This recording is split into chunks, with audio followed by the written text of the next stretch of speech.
आपका जो है सो आर्मी में पारा ट्रूपर्स की जब बात करें तो उसके बारे में थोड़े बताइए कि ये क्या होता है, कैसे सिलेक्शंस होता है, इसमें लोग कैसे जाते हैं और चैलेंजेस क्या क्या होते हैं। जैसे आर्मी में जो पैरा ट्रूपर्स होते हैं या पैरा ब्रिगेड होती है, ये एक स्पेशलाइज्ड ब्रिगेड होती है जिसमें आर्मी के हर एलिमेंट्स होते हैं। यदि इन्फेंट्री है, पैदल सेना होती है, आर्टिलरी है, तोपखाना होती है, सिग्नल्स का भी डेट होता है। तो पूरी फौज की जो एक सिस्टम्स है, वो सारे सिस्टम एक पैरा ब्रिगेड में होते हैं कि जो इंडिपेंडेंटली ऑपरेट कर सके। आज जो सबसे हॉट टॉपिक है जी, वो खास करके बांग्लादेश वार, वो उसने क्या काम किया था, मतलब कैसे, मतलब हिंदुस्तानी सेना को मदद पहुंचाई थी, कुछ क्रूशियल पॉइंट अगर कुछ बता सकते। पहला तो शॉक इफेक्ट था कि जब हम ढाका पहुंच गए थे, इनको जो खबर थी कि इंटरनेशनल बाउंड्री से आर्मी क्रॉस कर चुकी आ रही है, एयरफोर्स ने शॉक इफेक्ट दे दिया था और एयरफोर्स के साथ में हम ड्रॉप होकर के ढाका को सराउंड कर चुके थे। क्या इन सब के पीछे जो हमारे जो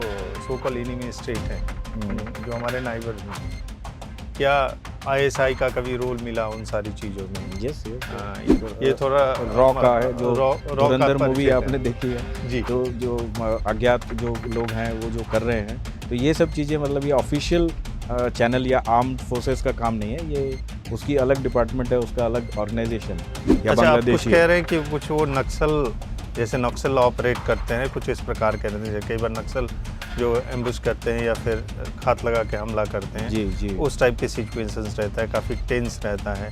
करेक्ट। उसमें आपको पता नहीं चलता, आप पहचान नहीं सकते। जैसे मैं बताऊं कि जो हमारे असम में गए थे, तो मणिपुर में गए थे, पहला हमारे ऊपर अटैक हुआ था, पास से इन्होंने एम्बुश किया था जंगल में छुप करके, और लकीली कोई कैजुअलिटी नहीं हुई हमारी उसमें। बाद में हमने काफ़ी उसका रिटेलिएशन भी किया, लेकिन ये बड़े क्लोज रेंज में करते हैं और शायद वही लोग थे जिनसे हम पहले मिल रहे थे, जिनके साथ थे, वो सिविल ड्रेस में रहते हैं, तो आप उनको पहचान नहीं सकते।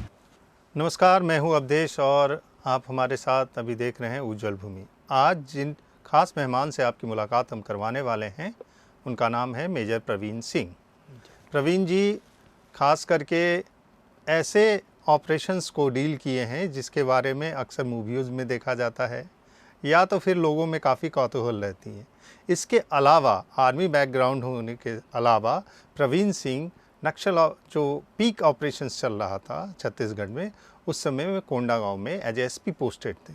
तो प्रवीण सिंह से आज हम बहुत सारी चीज़ें जानने की कोशिश करेंगे, कुछ ऐसे अनछुए पहलू को भी टच करने की कोशिश करेंगे जिसके बारे में आप और हम सब जानना चाहते हैं। तो प्रवीण जी, आपका स्वागत है थैंक यू उज्जवल सर। भूमि के स्टूडियो में। प्रवीण जी, जैसा कि अभी दर्शकों को हमने बताया कि आपका जो है सो आर्मी में एक ऐसा बैकग्राउंड है जिसके बारे में लोग अक्सर ज़्यादा जानना चाहते हैं कि कोई ऊपर से कैसे कूद जाता है हेलीकॉप्टर से, पारा ट्रूपर्स की जब बात करें तो उसके बारे में थोड़े बताइए कि ये क्या होता है, कैसे सिलेक्शंस होता है, इसमें लोग कैसे जाते हैं और चैलेंजेस क्या क्या होते हैं। जैसे आर्मी में जो पैरा ट्रूपर्स होते हैं या पैरा ब्रिगेड होती है, ये एक स्पेशलाइज्ड ब्रिगेड होती है जिसमें आर्मी के हर एलिमेंट्स होते हैं। यदि इन्फेंट्री है, पैदल सेना होती है, आर्टिलरी है, तोपखाना होती है, मेडिकल वाले भी होते हैं, डॉक्टर्स भी होते हैं। इसमें आपके जो रिपेयर एंड मैकेनिकल इंजीनियर्स भी होते हैं, सिग्नल्स का भी डेट होता है। तो पूरी फौज की जो एक सिस्टम्स है, वो सारे सिस्टम एक पैरा ब्रिगेड में होते हैं कि जो इंडिपेंडेंटली ऑपरेट कर सके। और यूजुअली पैरा ब्रिगेड का जो ऑपरेशंस का जो तरीका होता है, वो बियॉन्ड एनिमी लाइंस, मतलब अपनी इंटरनेशनल बॉर्डर के बाहर जा कर के आप दुश्मन की लाइन के पीछे ड्रॉप होते हैं, वहाँ ऑपरेशन करते हैं, स्पेशलाइज टास्क करते हैं। जैसे कि आपने सुना होगा 1971 में जो तंगेल में ड्रॉप हुई थी, पैरा ब्रिगेड ड्रॉप हुई थी, उसमें आर्टिलरी के एलिमेंट्स गए थे। 1971 में आई वाज बॉर्न, उस टाइम पे हमारी बैटरी की पूरी ड्रॉप हुई थी, गन्स ड्रॉप हुई थी, जीप ड्रॉप्स हुई थी, और तंगेल का ब्रिज का कैप्चर किया गया था 2 पैरा के सपोर्ट में। और ढाका में जो पहली गाड़ी घुसी थी 49 पैराफील्ड बैटरी की, वो हमारी ही बैटरी की गाड़ी थी। तो इस तरह के ऑपरेशंस जो होते हैं, ये सरप्राइज एलिमेंट मेंटेन करते हुए, जब हमारी अभी लड़ाई शुरू हुई थी, पैदल सेना ने इंटरनेशनल बॉर्डर क्रॉस किया और तब तक हम उनके कैपिटल में पहुंच चुके थे, एयरफोर्स ने उनके गवर्नर हाउस को बमबारी कर चुके थे। तो ये एक शॉक इफेक्ट बनाता है एनिमी के ऊपर। और जो पैरा ट्रूपर्स आते हैं, जैसे जितने भी ऑपरेशंस हुए हैं, पर्ल हार्बर का आपने नाम सुना होगा, तो जितने भी स्पेशलाइज्ड ऑपरेशंस होते हैं जिसमें अनसस्पेक्टिंग एनिमी के ऊपर हम ड्रॉप हो जाते हैं, और इसमें कई तरह के ऑपरेशन होते हैं, जो कि नॉर्मल स्टैटिक लाइन ड्रॉप्स होते हैं, या हाई एल्टीट्यूड हाई ओपनिंग, या लो अल्टीट्यूड, लो ओपनिंग, है ना। अच्छा प्रवीण जी, जब हम इन सारी चीज़ों के बारे में बात कर रहे हैं, जी तो आज जो सबसे हॉट टॉपिक है जी वो खास करके बांग्लादेश वार के बारे में है। जो लोग उसके बारे में सुनना चाहते हैं, जानना चाहते हैं, क्योंकि प्रधानमंत्री जी खुद बोल चुके हैं कि वो भी उसमें उसके पार्टिसिपेंट थे। तो वो जो दौर था वो उसके बारे में कुछ बताइए कि आपकी जो ये पैरा ट्रूपर जो ब्रिगेड रहती है आपकी, वो उसने क्या काम किया था, मतलब कैसे, मतलब हिंदुस्तानी सेना को मदद पहुंचाई थी। कुछ क्रूशियल पॉइंट अगर कुछ बता सके आप शॉर्ट में तो। देखिए, वो यदि आप शॉर्ट में समझना चाहेंगे तो पहला तो शॉक इफेक्ट था कि जब हम ढाका पहुंच गए थे, इनको जो खबर थी कि इंटरनेशनल बाउंड्री से आर्मी क्रॉस कर चुकी आ रही है, एयरफोर्स ने शॉक इफेक्ट दे ही दिया था और एयरफोर्स के साथ में हम ड्रॉप होकर के ढाका को सराउंड कर चुके थे। ठीक है, तो एक तो पहला शॉक इफेक्ट ये था। उसके बाद जो मतलब हमारा आप ये कह रहे थे कि वहाँ पर जो ढाका को सराउंड करने के लिए मेजर मूव किया मतलब गया था, आर्मी कर रही थी, वो हवाई जहाज से ड्रॉप हुआ था। होकर के पहुंचे मेरे थे। ख्याल से वो शायद भारत की पहली या दूसरी इस प्रकार की घटना ये होगी, दूसरा क्योंकि एयरबन, ज़्यादातर ये जो है सो इसके बारे में विदेशी या फिर विदेश की लड़ाइयों में ज़्यादा दिखाया जाता है। कुछ जी ऐसा था क्या? जी जी, ये पहला सक्सेसफुल एयरबॉर्न ऑपरेशन था। 61 में भी एक एयरबॉर्न ऑपरेशन हुआ था चाइनीज़ के अगेंस्ट में, 62 में, बट उसमें हमारी गन्स चली गई थी नाले में और वो उतना सक्सेसफुल नहीं था, काफ़ी कैजुअलिटीज़ हुई थी, प्रिपरेशन नहीं थी उस टाइम पे। इस टाइम पे प्रिपरेशन के साथ गए थे और जो एयरबॉर्न ड्रॉप हुआ था ढाका को सराउंड करने के बाद फिर साइकोलॉजिकल वॉरफेयर शुरू किया गया था, जिसमें पैम्पलेट्स तो क्या बांटे गए ये थे। जो एयरबॉर्न ड्रॉप जो हुआ था ये रात का ऑपरेशन होता है क्या, मतलब इसकी कुछ जी, ये आप रात बताइए, का। ये कितना चैलेंजिंग होता है ये? देखिए, ये काफ़ी चैलेंजिंग ऑपरेशन होता है, स्पेशली यदि आप फॉरेन लैंड में ड्रॉप जोन जिसको कहा जाता है, अपने जो हमारी प्रैक्टिस की ड्रॉप जोन होती है वो मतलब काफ़ी ट्रेनिंग के हिसाब से उसमें जुताई वगैरह करके थोड़ा सॉफ्ट करने का कोशिश किया जाता है। आगरा में ऐसा ड्रॉप जोन है जहाँ ट्रेनिंग होती है, लेकिन जब आप एनिमी टेरिटरी में जाते हैं तो आप जानते नहीं है ग्राउंड कैसा है, वहाँ पे स्ट्रक्चर्स क्या क्या हैं। जब आप हवाई जहाज से ड्रॉप होते हैं तो पैराशूट में उतनी स्टेबिलिटी नहीं होती है, जहाँ भी आप गिर जाएं हाथ पैर टूट सकते हैं, बिजली के तार में आप लटक सकते हैं। तो ऐसे ऑपरेशंस रात में किए जाते हैं और इसकी ट्रेनिंग ऐसी होती है कि रात में जब आप ऑपरेट होते हैं उसमें रातों रात आपको मिलन करना होता है, पैराशूट छुपाने होते हैं। फिर जो आर्टिलरी गन्स वाले हैं वो फायर सपोर्ट देते हैं, इन्फेंट्री वाले अपने जो टारगेट्स हैं उसके ऊपर मैप के ऊपर, आजकल तो जीपीएस आ गए हैं, उस ज़माने में मैप से हम मैप रीडिंग करके पहुंचते थे और ऑपरेशन को अंजाम देते थे। मतलब कितने हजार फीट की ऊंचाई से ये ड्रॉप होता है, कुछ जैसे बताएं आप? ऑपरेशनल ड्रॉप्स हैं वो 1000 फीट से होता है, जो कि स्टैटिक लाइन कहा जाता है, जिसमें आपकी एक रस्सी होती है जिसको आप हवाई जहाज में हुक कर देते हैं and once you jump out तो मतलब कितने हजार फीट की ऊंचाई से ये ड्रॉप होता है, कुछ जैसे बताएं आप? ऑपरेशनल ड्रॉप्स हैं वो 1000 फीट से होता है, जो कि स्टैटिक लाइन कहा जाता है, जिसमें आपकी एक रस्सी होती है जिसको आप हवाई जहाज में हुक कर देते हैं and once you jump out तो पैराशूट बैग के सहित रह जाता है ऊपर और पैराशूट के साथ आप अलग हो जाते हैं। एक होता है 5000 एंड अबाउ के जो जंप होती है, फ्री फॉल जंप जिसको कहा जाता है, जिसमें आपने देखा होगा फॉर्मेशंस बना के लोग कुछ मैन्यूवर्स भी कर रहे होते हैं, दैट इज़ फ्री फॉल। इसमें आप बिल्कुल फ्री फॉल करते हैं और कई ज़्यादा स्काई डाइवर्स जो होते हैं, अच्छा। बिल्कुल सही कहा आपने। तो स्काई डाइविंग उसको कहा जाता है या फ्री फॉल कहा जाता है, उसमें आपको अपना पैराशूट खुद ओपन करना क्या पड़ता है। उसमें जो जवान ड्रॉप होते रहते हैं तो वो अपने साथ अपने एम्यूनिशन और जो है सो हथियार वो भी लेके ड्रॉप करते हैं? जी, बिल्कुल, क्योंकि देखिए इसमें जब आपकी सस्टेनेबिलिटी 2 दिन की रहती है, 2 दिन आपको सर्वाइव होना है, ऑपरेशन कंप्लीट करना है एंड उससे ज़्यादा का सामान आप लेके भी नहीं जा सकते, अपना एम्यूनिशन, पानी, राशन। तो उसके बाद क्या है कि आपकी जो ग्राउंड फोर्सेस है वो आपसे लिंकअप करती हैं, जैसा प्लान होता है, और अगर वो ना लिंकअप कर पाएँ तो you are on the own. तो ये इसलिए बहुत डेंजरस ऑपरेशन हो जाता है कि मान लीजिए ग्राउंड फोर्सेस को रेजिस्टेंस मिल गया, वो आपको तक नहीं लिंकअप कर पाए। अच्छा, ड्रॉप होने में मतलब किससे ज़्यादा मतलब चैलेंजिंग रहता है, हेलीकॉप्टर के थ्रू या फिर जो ड्रॉप प्लेन के थ्रू होता है, और कौन सा प्लेन का इस्तेमाल किया जाता है? देखिए, जैसे AN-32 है, आजकल अभी गजराज है, IL-76, उससे भी ड्रॉप किया जाता है। तो जितने भी एयरफोर्स के प्लेन है, 130 आ गया, C-130, उससे भी ड्रॉप हो रहे हैं। तो जितने भी ट्रांसपोर्ट एयरक्राफ्ट होते हैं, जो सामान ले जाने वाले एयरक्राफ्ट होते हैं, they are capable of dropping the personnels from the aircraft. और हेलीकॉप्टर से भी ड्रॉप होता है, लेकिन हेलीकॉप्टर से यूजुअली ड्रॉप के बजाय स्लिदरिंग की जाती है, जब वो लोअर फोवर करता रहता है और रस्सी के सहारे, आप जैसे आपने देखा हो नरीमन पॉइंट में हाँ, वो जो स्लिदर अटैक डाउन हुआ करके था। एनएसजी कमांडोज नीचे आए थे, तो वो यूजुअली स्लिदरिंग के लिए यूज़ किया जाता है या कैजुअलिटी इवैक्यूएशन के लिए यूज़ किया जाता है। जंप होती है पैराट्रूपर जंप, लेकिन चूंकि संख्या काफ़ी कम हो सकती है और हेलीकॉप्टर जो है लो स्पीड होने के कारण ईजी टारगेट होता है। तो ये कोई ऐसा वाक़या आप बताना चाहेंगे कि जब आप पोस्टेड हों ऐसे ज़ोन में, जो बहुत ख़तरनाक ऑपरेशंस आपने किया है, और ऐसा मतलब हो गया था कि जो ग्राउंड सपोर्ट ही या फिर दूसरे सपोर्ट हो सकता है नहीं भी आए, ऐसे कंडीशंस, कोई ऐसा एकदम मुश्किल भरा क्षण जिसके बारे में आपने ऊपर वाले को कह दिया कि भाई ये आखिरी था, चलो, इस प्रकार का कुछ आप बता पाए, कोई मेमोरी में हो आपका? ये फौज छोड़ने से ठीक पहले एक हुआ था पराक्रम, जब पार्लियामेंट पे अटैक हुआ था। पूरी आर्मी आपकी बॉर्डर्स पे डिप्लॉयड थी। मैं छुट्टी पे था, मैंने ज्वाइन किया मेरठ में पूरी यूनिट को। तब तक हमको आदेश मिला जैसलमेर के आगे जाना था। ऑल्दो पहले प्लान किया गया था अमृतसर के तरफ से शायद अटैक का प्लान था, लेकिन वो शिफ्ट हुआ जैसलमेर की तरफ। वहाँ पूरा प्लान फाइनल हो गया था। जो उस रात हमको इंटरनेशनल बाउंड्री क्रॉस करनी थी, और जो फाइनल ब्रीफिंग हो रही थी, चूँकि आरटी के सीओ रहते हैं तो वो जनरल साहब के साथ इन्फेंट्री के रहते हैं, तो और चूँकि उनके साथ मैं था, तो जस्ट ऑपरेशन जाने से पहले रात को करीब 11 बजे एयर फोटोग्राफ्स आए, जिसमें सारी पाकिस्तान की टैंक रेजिमेंट्स उस एरिया में सामने ऑलरेडी डिप्लॉयड थी जहां हमको जाना था। और ऑर्डर्स सिर्फ ये आने थे, मतलब आप ये कह रहे हैं कि पहले से टैंक वहाँ पर ऑलरेडी थे मौजूद थे, उनको इन्फॉर्मेशन थी कि हम इधर से आ रहे हैं। अच्छा। और हमारा को बस ये था कि हमको इंटरनेशनल बाउंड्री पार करने का आदेश मिलना बाकी था, बाकी सारी तैयारी हो चुकी थी। और उसमें जो लीडिंग ट्रुप्स जा रहे थे, उसमें एक होता है फॉरवर्ड ऑब्जर्वेशन ऑफिसर आर्टिलरी का, तो वो मैं था जो उनकी लीडिंग कंपनी के साथ जाने वाला, सबसे पहले जाने वाला था। और लकीली बोलिए या अनलकीली बोलिए, वो हमको बॉर्डर क्रॉस करने का आदेश आया नहीं।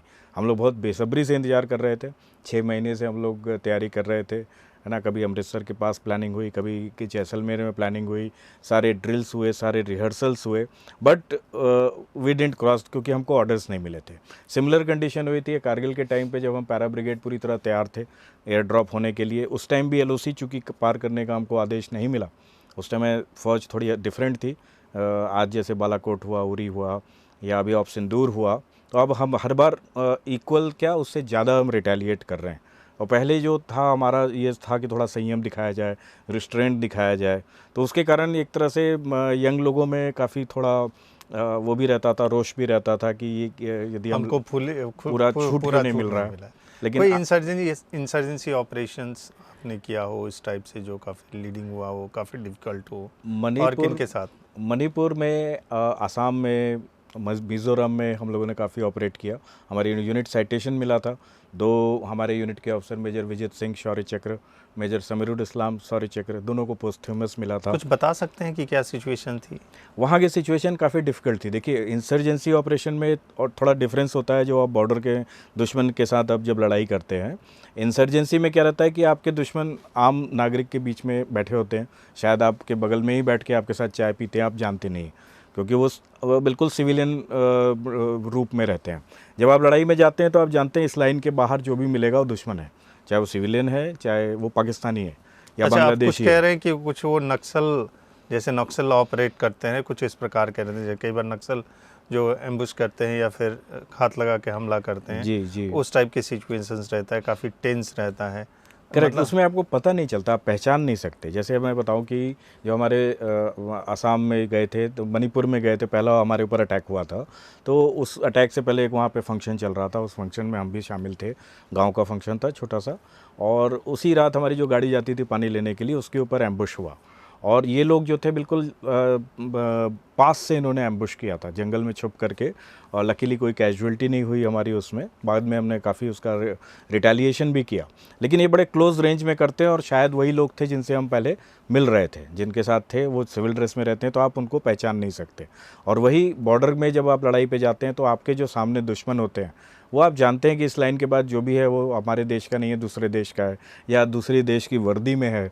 ठीक है। तो नक्सल ऑपरेशन या जो टेररिज्म ऑपरेशन होता है तो उसमें आइडेंटिफाई करना बड़ा डिफ़िकल्ट होता है और उसमें इन्फॉर्मेशन की बड़ी महत्ता बढ़ जाती है कि आपको एकदम करेक्ट इन्फॉर्मेशन मिले कि ये जो है ये इन्वॉल्व है, उसको आइडेंटिफाई करना, उसकी कोई फ़ोटोग्राफ आपको मिल जाए या आपको एग्जैक्ट उसकी लोकेशन मिल जाए जहाँ पे आप जा कर के ऑपरेशन कर सकें।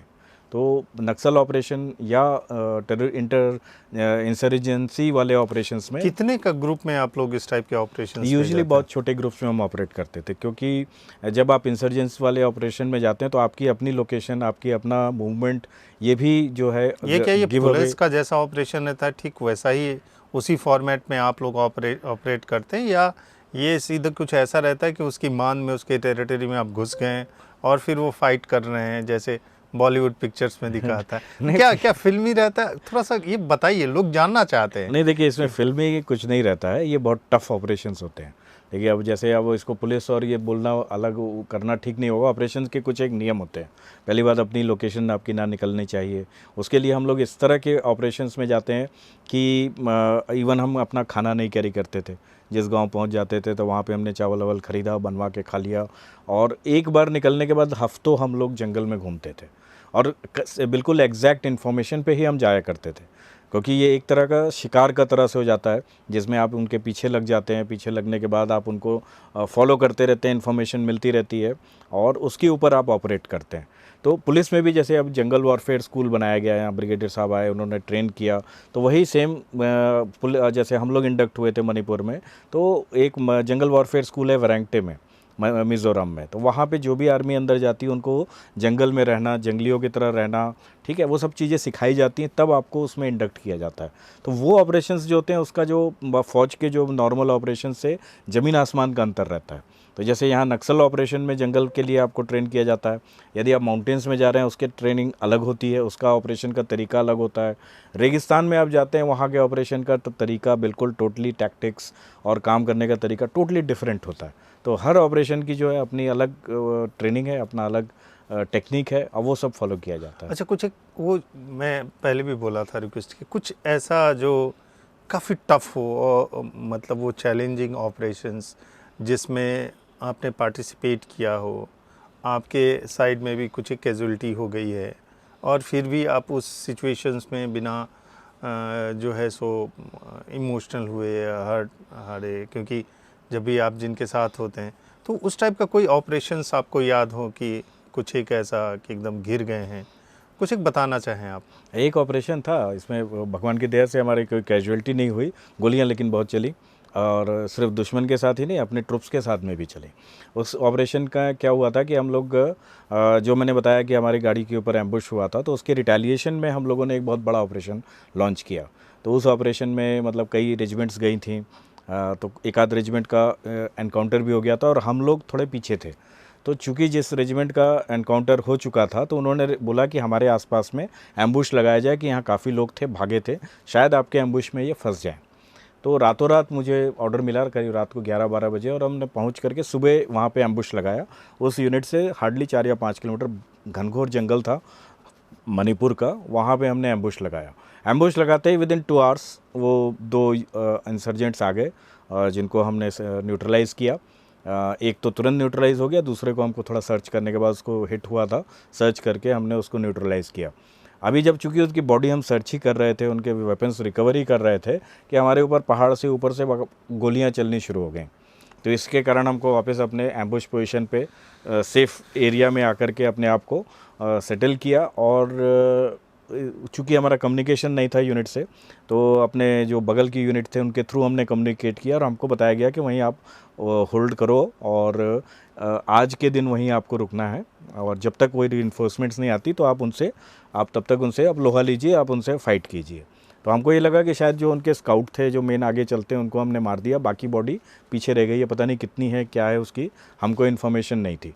तो हम पूरे चारों तरफ डिफेंस, क्योंकि जंगल में रात में कहीं से भी आ सकते हैं, चारों तरफ डिफेंस लेके तैयार बैठे थे। तो इतने में 8-10 लोग आए और वो बॉडी को सर्च करने लगे जो हमने न्यूट्रलाइज़ किया था। तो अभी इसमें जो करीब 6-7 थे तो उन सबको हमने टारगेट डिवाइड कर दिया। वेपन के जो सेफ्टी कैच थे वो फायरिंग मोड में आ गए थे, और फायर ऑर्डर्स था कि मेरी गोली चलते ही आप सब ने भी साइमल्टेनियसली फायर करना है ताकि सारे दुश्मन एक साथ डाउन हो जाए। लेकिन इतनी देर में अब हमारा पूरा निशाने लेने पे ध्यान था टारगेट को, क्योंकि ये बहुत स्ट्रेसफुल पोजीशन थी, सिचुएशन थी, और उस वक्त बहुत ज़्यादा दिमाग काम नहीं करता, उसमें आपको खून सवार रहता है ऑपरेशन करने का। तो इतने में मेरे जो ऑपरेटर था सुखजीत, उसने बोला अरे साहब ये तो फ़ौजी हैं। तो मैंने कहा कैसे कैसे फ़ौजी हैं? तो उन्होंने साहब ये देखिए ये जो पहने ड्रेस ICK उस वक्त इशू होता था जिसमें हम मैगजीन वगैरह रखते थे।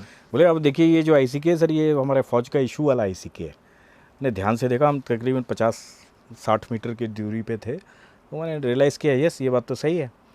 तो मैंने सबकी सेफ्टी कैच डलवाए, मैंने सबको बोला भाई ये तो अपने आदमी लग रहे हैं और ये मिलिटेंट्स नहीं है। और ये टोटल कंफर्म हो गया कि थोड़ी देर में एक पीछे से सीनियर आदमी आया जिसकी तोंद वोंद निकली हुई थी। यूजुअली फ़ौज में JCO रैंक तक पहुंचते तक थोड़े हेल्दी हो जाते हैं लोग रिटायरमेंट से पहले, तो वो देख करके पूरा कंफर्म हो गया कि ये फ़ौजी हैं। तो आई केम आउट, मैंने उनको अपना इंट्रोडक्शन देने के लिए अपनी AK ऊपर की और बताया कि भाई मैं कैप्टन प्रवीण सिंह हूँ 17 पैराशूट फील्ड रेजिमेंट से, आप लोग। लेकिन अब चूँकि जैसे हम टेंस थे तो वैसे सामने वाली पार्टी भी टेंस थी, और उन्होंने ये नहीं रियलाइज़ किया कि ये उनको जंगल में अचानक एक प्रकट हुआ कोई आदमी दिखाई दिया जो AK लिया हुआ है। तो वो उसने तुरंत कंधे पे अपनी राइफ़ल लगाई और गोली चला दी, और किस्मत अच्छी है कि वो चूक गया और मैंने फिर वापस पेड़ के पीछे जंप मारा। और बाय द टाइम हम उनसे कुछ कम्युनिकेट कर पाते, समझा पाते, तब तक उनके बाकी लोगों ने भी फायरिंग चालू कर दी। तो जैसे मैं बता रहा था कि गोलियां इतनी चली सिर्फ अपने लोगों के बीच में ही नहीं, दुश्मनों से ही नहीं, अपने लोग के बीच में भी। अभी सिचुएशन है फिर LMG फायर शुरू हो गई, पेड़ कट कट के गिरने लगा। और हमने फिर क्या किया कि मैंने बीच में हमारे लोगों ने डिसाइड किया कि हमने चिल्लाना शुरू किया। तो जब हमने चिल्लाना शुरू किया तो उनको लगा, फिर हमारे जो आर्टिलरी में होते हैं कुछ फायर ऑर्डर्स होते हैं, इंग्लिश में होते हैं, stop firing, cease firing, rear hooking. तो उनको कुछ शायद आश्चर्य हुआ या जो भी था, उन्होंने फायरिंग स्टॉप किया। फिर मैंने पीछे से बैठे बैठे 2-3 अच्छे अपशब्द कहे जिससे उनको से विश्वास हो गया कि हाँ ये भी अपनी फ़ौज है। तो उसके बाद मैं निकला, और जब मैं वहाँ पहुँचा हूँ तो आई रियलाइज्ड कि उन्होंने मोटर वगैरह भी निकाल लिया था। मोटर जो पाइप सा होता है, बम लगा के आप फायर करते हैं, उसके पिन तक निकाल रखी थी। तो किस्मत अच्छी थी, उन्होंने वो फायर नहीं किया। वो एरिया वेपन होता है, वो जितने लोग हैं वो सारी जान माल का नुकसान हो सकता था। तो पता चला एक वो यूनिट थी जो जा रही थी कैंप रेड करने, उन्होंने भी किसी को पकड़ा था, और जब हमने इनको एनकाउंटर किया तो वो पीछे से आ रहे थे, तो वही ऊपर से चल के हमारे पर फायरिंग किए थे। और फिर हमने मैरी अप किया, उनके साथ हम गए, कैंप रेड किए, वहाँ भी 2-3 हमको मिले। 2-3 दिन तक हमने खाना नहीं खाया था, हमारे जो भी राशन थे। 3 दिन तक आप खाना नहीं था हमारे पास, पानी नहीं था, नालों का पानी जो मिलता था उसमें वाटर स्टेरिलाइजेशन टैबलेट्स डाल के हम पीते थे। और जो कैंप रेड किया वहाँ पे दाल चावल कुछ बना मिला, तो वो थोड़ा थोड़ा हमने लिया, कुछ मैगी था डाल के बना लिया, और सब ने मिल के शायद थोड़ा थोड़ा 3 दिन में एक बार हमको इतना सा सबको मिल के खाना मिला था। और उसको भी खाने से पहले हमने जो हमारे जो पकड़ के आए थे बंदे, उनको खिला के चेक किया कि कहीं इसमें कुछ जहर वगैरह तो नहीं मिला है। तो वो ऑपरेशन काफ़ी डिटेल में जो था, उसमें एक ही ऑपरेशन में लॉन्ग पेट्रोल थी, एक ही ऑपरेशन में एम्बुश किया, उसी ऑपरेशन में हमने जाके कैंप रेड किया, जो कि बहुत रेयर होता है। ऐसे अलग अलग ऑपरेशंस होते हैं, इसमें अपना फ्रेंडली फायर भी हो गया, ठीक है। तो ये बहुत मेमोरेबल टाइप का ऑपरेशन था कि जिसमें अदरवाइज़ क्या होता है कि एम्बुश आप लोग जाते हैं तो एम्बुश हम घात लगा के बैठते हैं, तो पूरी पूरी ज़िंदगी निकल जाती है, 20-20 साल की नौकरी निकल जाती है, और आपके एम्बुश में कोई आता नहीं, आपको कोई शिकार नहीं मिलता। और ये मेरी ज़िंदगी का पहला एम्बुश था, और पहले 2 घंटे के अंदर हमने 2 लोग को धाराशायी किया। उसके बाद हमने उनसे मैरी अप किया, कैंप रेड पे गए। तो यदि आप देखें तो ये बहुत लकी कह सकते हैं। मतलब इसमें बड़ा वो एक्शन भी जो है, आप कह रहे थे थ्रिलर फिल्मी भी टाइप है, होना चाहिए। हाँ, थ्रिलर भी है, और फिर लाइफ स्टेक भी काफ़ी था। जी। लेकिन भगवान की दया रही कि इसमें किसी को कोई पर्सनल कैजुअलिटी नहीं हुई, हमारे किसी भी जवान को। अच्छा प्रवीण जी, आप ये बता सकते हैं, जैसे कि आपसे बात हो रही थी तो पता चला आपका ज़्यादा जो है सो डिप्लॉयमेंट जो है नॉर्थ ईस्ट के रीजन में ज़्यादा रहा है जी। वहाँ पर, और फिर आप यहाँ पर जो है सो अपना सर्विस टेन्योर ख़त्म करने के बाद छत्तीसगढ़ में रहे, और फिर आपने जो है सो कोंडागांव में मतलब अपनी सेवाएं दी एज SP के रूप में। तो वहाँ के जो ऑपरेशंस रहे, नॉर्थ ईस्ट के जो ऑपरेशंस रहे, और यहाँ पर छत्तीसगढ़ के जो ऑपरेशंस रहे, उन दोनों में क्या मेजर डिफरेंस क्या नज़र आया? क्योंकि वहाँ भी इंसर्जेंसी हैं, यहाँ भी इंसर्जेंसी थी, तो क्या मतलब कितना चैलेंजिंग वो रहा और कितना चैलेंजिंग ये रहा, कुछ बता सकते हैं कि कुछ ऐसी चीज़ें जो आपको लगा कि हाँ भाई ये तो एकदम रेयर ऑफ द रेयर है। जनरली जो है अगर इसमें अकल काम नहीं की और किस्मत ने साथ नहीं दिया तो फिर चीज़ें निपट जाती नहीं, दोनों की एक मैं समानता आपको बता सकता हूँ, इंसर्जेंसी हो या टेररिज्म हो। जैसे मैं जगदलपुर में ही पढ़ा, 89 90s में यहाँ पे नक्सलिज्म शुरू हुआ था। मैंने उस दौर से देखा है, पिताजी फॉरेस्ट में थे, आवापल्ली में रेस्ट हाउस में हम रहते थे, तो उस वक्त नक्सलिज्म शुरू हुआ था। साउथ से आए थे, IAS वगैरह अबडक्ट हुए थे उस टाइम पे, तो दैट वाज द टाइम जो नक्सलिस्ट थे। मतलब आप नक्सलियों कैसे होते शुरुआत के दौर के, जब हाँ, पीक पकड़ना तो वो तो आपका एक एनकाउंटर बहुत पहले हो चुका था, हाँ, देख चुके, तो कुछ जी। बताना क्लास बताएंगे 10th कि में क्या? मैं हुआ करता था। क्लास 10th में जब मैं था तो पिताजी के साथ मैं यूजुअली जीप चलाने के लिए जाया करता था, ड्राइविंग सीख रहा था। तो एक बार वो उनकी गाड़ी ख़राब हो गई, पकड़े गए। उन दूसरी गाड़ी में हम जा रहे थे तो नक्सलियों ने पकड़ लिया। सारे के सारे अच्छे पढ़े लिखे, इवन गर्ल्स थी उसमें, PhD से कम कोई नहीं था पढ़ा लिखा, इंग्लिश बोलते थे। और उन्होंने कुछ दिन के लिए मतलब हमको वहाँ पर बंधक भी बना के रखा, सामान मंगाया, न्यूज़पेपर, मेडिसिन, ये सब मंगाया, फिर छोड़ दिया। पर पिताजी का रिकॉर्ड वगैरह देख करके छोड़ दिया। तो उस वक्त के जो नक्सली थे वो मतलब एक आइडियोलॉजी वाले, पढ़े लिखे, जो एक आइडियोलॉजी, जंगल ज़मीन की लड़ाई और आइडियोलॉजिकली जुड़े लोग थे। और क्या आज आपको भी वहाँ लेके गया उनका जो एक नहीं, जनताना सरकार की जो एक नहीं, मीटिंग होती है नहीं, और नहीं, फिर नहीं, बोला वो जाता है कि सब नहीं इसको डिटेल इसको देखा मैंने। इसको बहुत मार छोटा दो था उस ऐसे। वक्त, बहुत ज़्यादा याद नहीं, लेकिन हम लोग को रोका था उन्होंने, खाना वाना भी खिलाया था। और तो उस ड्यूरेशन आपकी पिटाई विटाई भी हुई थी? हाँ, जब गाड़ी से पकड़ा पहली बार तो शायद राइफल बट से 3-4 मारा भी था। तो वो सिचुएशन अलग थी। और अब जो सिचुएशन है, और लेकिन एक समानता ये रही कि जैसे यहाँ का नक्सलिज्म एक आइडियोलॉजी से शुरू हुआ और वो कुल मिला के एक तरह से बिजनेस बन गया, वसूली। और वैसे ही मणिपुर या आसाम में जो है कई इंसर्जेंट ग्रुप हैं, नागा का अलग है, कुकी का अलग है, मार्स का अलग है, ठीक है। तो हर जाति का, जनजाति का अपना अपना एक आर्मी है, उनकी एक अच्छा। अपनी एक क्या कहना चाहिए, एक्सटॉर्शन का तरीका है वहाँ पे जो है, इतना सिस्टमेटिक हो चुका है क्योंकि वो आज़ादी के बाद से चल रहा है। नक्सलिज्म हमारे यहाँ तो 89-90 से शुरू हुआ था और अब ख़त्म हो चुका है तकरीबन। और उस एरिया में जो है इतना सिस्टमेटिक हो चुका है कि हर एम्प्लॉय, पत्रकार, गवर्नमेंट वाला या बैंक वाला अपनी सैलरी का 30% जो है उनके बैंक अकाउंट से बाकायदा कट के चली जाती है एज वसूली। इतना सिस्टमेटिक वे में हो चुका है, आज भी हो रहा है, आज भी वो टेरर आज भी वो चल रहा है। वही टेरर, वही फंडिंग में यूज़ होता है। और सबसे खतरनाक क्या होता है कि ये जब एक बिज़नेस बन जाता है, देखिए अगर एक आइडियोलॉजी है उसको आप दूसरे नैरेटिव से, अच्छी आइडियोलॉजी से चेंज कर सकते हैं। अगर नक्सली है कोई तो उसको आप मार के वो नक्सलिज्म या वो सोच ख़त्म कर सकते हैं। लेकिन अगर ये बिज़नेस बन जाता है तो बिज़नेस कभी बंद नहीं होता है। दुकानदार का जो मालिक है वो मर जाता है, सिस्टम हो जाता है, ऑर्गेनाइज, आप कह रहे हैं कि एग्जैक्टली। एक दुकानदार को आप मारिएगा, दूसरा दुकानदार आके बैठ जाता है। एक भाई जैसे होता है ना हफ्ता वसूली वाला सिस्टम, तो वो भाई को दूसरा मार देता है तो अब वो भाई बन जाता है। तो ये जो बिज़नेस शुरू हो जाता है, चाहे वो जैसे अब नक्सलिज्म हम तो दावा कर रहे हैं कि हमने ख़त्म कर दिया, लेकिन जितना बड़ा गहरा ये नेटवर्क है जिसमें इसमें पैसे का जो इन्वॉल्वमेंट है, तो क्या वो ख़त्म कर पाए हम? तो अगर हम वो नहीं ख़त्म कर पाएंगे तो आज हिडमा था, कल कोई और आ जाएगा। वो सिस्टम जो है ना, वो सिस्टम को बंद करना जो है, उसके लिए सरकार को, तंत्र को जो है बहुत मेहनत करने की ज़रूरत है। आदमी को मार देने से, आइडियोलॉजी को ख़त्म कर देने से आप नहीं, और जब वो बिज़नेस बन के उभर जाता है ना तो उसका क्योंकि छत्तीसगढ़ में जिस हिसाब से नक्सलिज्म का फैलाव हुआ जी, और ठीक है कि एनकाउंटर्स हुए, जो आप जो कह रहे तो बात काफ़ी सच, लेकिन अभी तक जो है सो ये देखने वाली बात है कि अभी तक जो उनके जो मेजर फंडिंग सोर्सेज थे जी, वो कौन से बड़े बड़े आका थे, ये कहाँ से उनको एम्यूनिशन मिल जाता था, क्योंकि ये तो लैंडलॉक्ड एरिया है जी, जी, और इतने सेफ तरीके से चल रहा था। तो मुझे लगता है कि उसमें आपने जो बात कही उसको डिसमेंटल होना, वो एक्सपोज होना अभी भी बाकी है, बहुत बाकी है। और जो अभी तक फ़िलहाल दिख नहीं रहा है, हो सकता है आगे देखने को मिले। तो ये एक तो बहुत बड़ी बात आपने कही। दूसरा, ये मतलब जो है सो एक लोगों में कौतूहल है कि वहाँ नॉर्थ ईस्ट में जो आपको इंसर्जेंसी चलता है उसमें कहीं ना कहीं फॉरेन बैकिंग होती है, फॉरेन से पैसा आता है, फॉरेन से ट्रेनिंग के, अभी हाल फिलहाल में एक अमेरिकन पकड़ाए थे उधर उसी चक्कर में। तो ये इस टाइप की चीज़ें, क्योंकि आप ग्राउंड में थे, ग्राउंड में वर्क कर रहे थे, तो क्या इस टाइप की चीज़ें आपने देखी वहाँ पर कि कितनी सत्य आपको लगा? क्योंकि आप तो वो थे कि आप लोगों ने तो रॉ एविडेंस देखा होगा। जी, अब आपको एक छोटा सा एग्जांपल देता हूँ। एक बार हमको इन्फॉर्मेशन मिली थी किसी बंदे के बारे में, जोएल गार्लोसा। अगर आप अभी यूट्यूब पे सर्च करेंगे, इंडिया में नहीं रहता है वो, वो बहुत बड़ा फाइनेंशियल जो होता है ना, जो क्या होता है चीफ फाइनेंशियल ऑफिसर टाइप का, कुकी का ऑर्गेनाइजेशन का था। उस इंफॉर्मेशन में जब हमने उसको उठाया तो उसके पास कुछ नहीं मिला, ना हथियार ना कुछ। तो एज ए फ़ौज हमारे लिए वो बिल्कुल बेकार का टारगेट था, क्योंकि हम गुंडे, बदमाश, स्मगलर इन लोग को नहीं उठाते हैं। अब चूँकि हमने उठा के लाए, उनसे जब इंट्रोगेशन शुरू हुई तो उन्होंने अपना इंट्रोडक्शन बता दिया कि भाई मैं ये हूँ, अब आप मेरे को सीधे पुलिस में हैंड ओवर कीजिए, मेरी गाड़ी आएगी, फ़्लाइट पकड़ूंगा, मैं जाऊँगा, हाँ, डोंट मेस विथ मी, नहीं तो आप प्रॉब्लम में आ जाएंगे।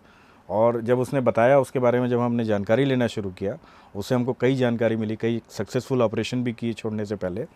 तो आज की डेट में आप देखिए वो बंदा कहाँ से कहाँ है, इंडिया में रहता ही नहीं, फॉरेन में रहता है। नॉर्थ ईस्ट के जितने इंसर्जेंट ग्रुप हैं, NSCN-IM, NSCN-K या आपके हमार के जितने ऑर्गेनाइजेशन हैं, इनके जो आका हैं, इनमें इनके आका कोई इंडिया में नहीं रहते हैं।